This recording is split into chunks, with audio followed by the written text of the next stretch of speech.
It's Transformers 96 here with another video review. This time we have the Marvel Legends Captain America Civil War 3-pack featuring the new Spider-Man. This 3-pack does consist of Spider-Man, Captain America, and Iron Man. Both Captain America and Iron Man have done separate reviews for where it's really a comparison between them and their single-carded versions. So you can find those. I believe I'm going to post those after this one though, so I should be posting them quite shortly. And now we have the review of the one that everybody buys this pack for, which is Spider-Man, of course. Spider-Man is the main edition here. It is a shame that he was in a 3-pack, and that's the only way you can get him, with 2 repacks, basically. However, I did read somewhere that, like, due to Sony's licensing agreement allowing Marvel to use them in the film, that the Spider-Man could only be released in multi-packs. I don't know if that's true. However, all the merchandise of Spider-Man has seems to be in multi-packs, so that might have some truth to it, but I'm not 100% sure. But let's get on to the actual figure here. So this figure is, it's a really nice figure, but I have quite a few issues with it as far as how it looks, which is unfortunate. However, the way the figure's made is made really nicely. So let's go over it.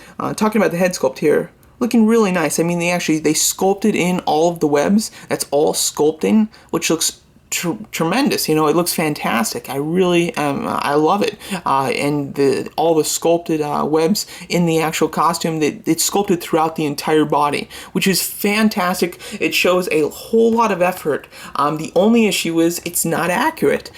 In the movie, he obviously, the webs aren't really sculpted, and they're certainly not sculpted in like inside his costume.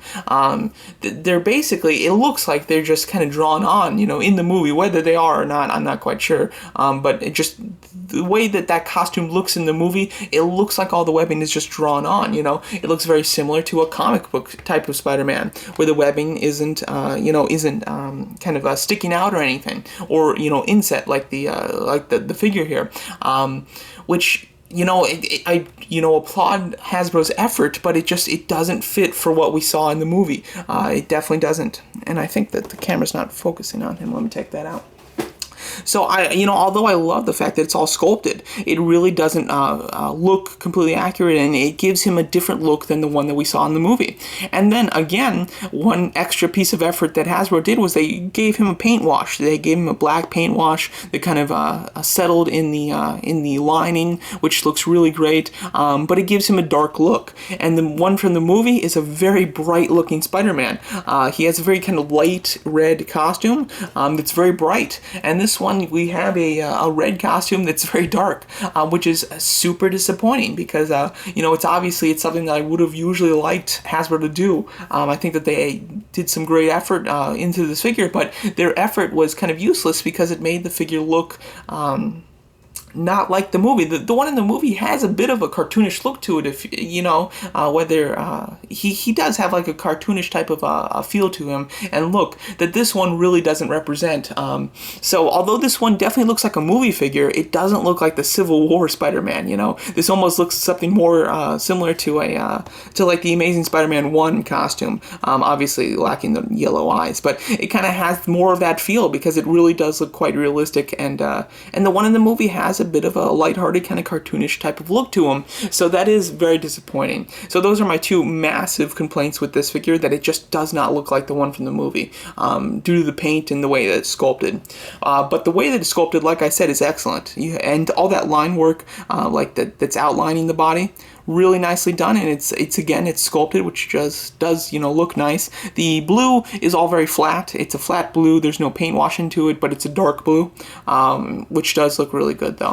Articulation on him is quite nice, very standard for Marvel Legends, but he can look up a super far amount. He can look down very far. However, if you want him to look side to side while his head's looking down, he does have a bit of a tilted head type of look, but that does still look quite nice. He has a ball hinge shoulder, which works very nicely with a butterfly joint. I love butterfly joints, so I'm super happy to see it on this figure. And as you can see, the range of that butterfly joint is pretty excellent. He has a swivel at the bicep, double hinge elbows with hinge swivel wrist, ab crunch, which goes down this far and goes back that far, extreme to both sides. He has a swivel at the waist, ball joint of the thighs. Now the thighs have some excellent range to them. They can go up this far, and if you do tilt them out, they can go up even this far. I think that that's like the farthest up that it'll kick, which is awesome. They go out a fair amount, not super far, but you know, a fair amount. And then he has a swivel at the thigh, double hinge knees, and hinge pivoting ankles. The ankle pivots really nicely, and the hinge also goes very nicely as well.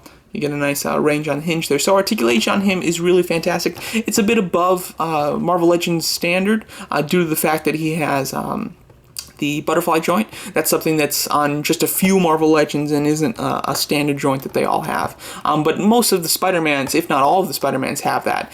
So I do like that quite a bit. Doing a bit of a comparison here with some other Spider-Man figures. Here's the comic one, like you saw before, and the Amazing Spider-Man 2-1.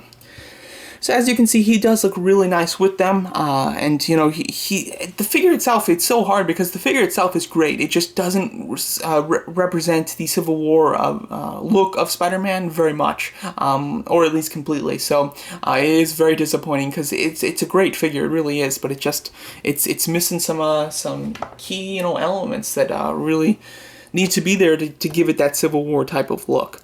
He has one web shooting hand, which is a bit, you know, like his fingers are a bit curled up, so I would have liked a little bit more stretched look to make it look like he really meant it. You know, this looks like he's kind of lazy, you know, so would have liked some really strong, you know, web slinging hand, but unfortunately it's a bit lackluster there. But I'm glad that he does have a web shooting hand. I think that he doesn't come with any accessories, and I think that having an extra web shooting hand for the other side would have been great, and then an extra fist for the other side would have been great. So an extra set of hands I think were pretty necessary, and maybe like a hand that's doing the web shooting but actually has like a web coming out. That would be awesome too. Possibly they're going to save that for a future Spider-Man because they're probably going to reuse this mold a few more times. That's why they put so much effort into it, I believe.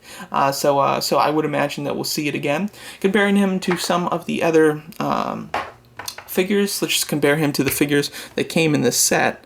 Captain America and Iron Man. Repose him from the last review I just did. And as you can see, Spider-Man is pretty short, which is accurate, so that's very nice. You know, he does look like a teenager just from the height comparison here. Captain America is a little bit closer to him than he should. Captain America is a pretty tall guy in the movie, I believe, so I would like to see him be a bit taller then. And then the Iron Man is very tall, so he's really nice. He scales in well and gives him that kind of teenage look with the fact that he is, you know, pretty short. So I do like that a lot. So overall, the figure itself is great.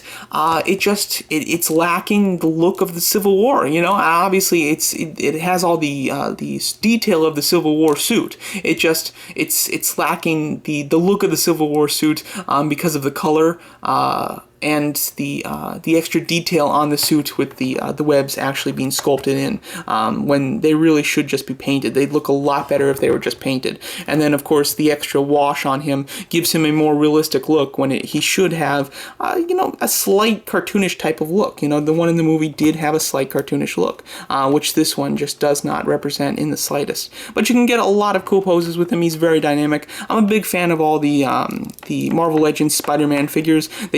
They kind of know how to do a Spider-Man figure, and they give you some excellent articulation with them, so you can have a lot of fun with posing.